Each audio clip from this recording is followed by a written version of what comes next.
কারণ আমার ছেলের মতন ভদ্র ছেলে এই গ্রামে একটাও পাবি না। ভদ্র ছেলে না 12 সুদা ছেলে।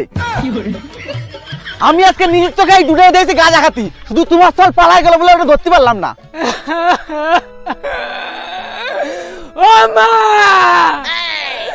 আমি তো বড় বিশ্বাসই করতে পারতেছি না যে আমি বাবা হয়ে সারা জীবন বিড়ির পথ কুড়োয় খেলাম, আর আমার ছেলে নাকি এই বয়সে গাঁজার গুদ মারে বেড়াচ্ছে।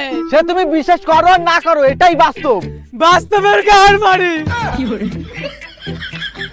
তুই বল আমার ছেলে ওর কোনে আছে? তা আমি জানি না, আমার দেহ দৌড়ে পালায় গেছে। ঠিক আছে তুই এখন যা, আমি একবার বাড়ি যাই, তারপর ওর গাঁজা খাওয়া বোধে ভরে দেবো।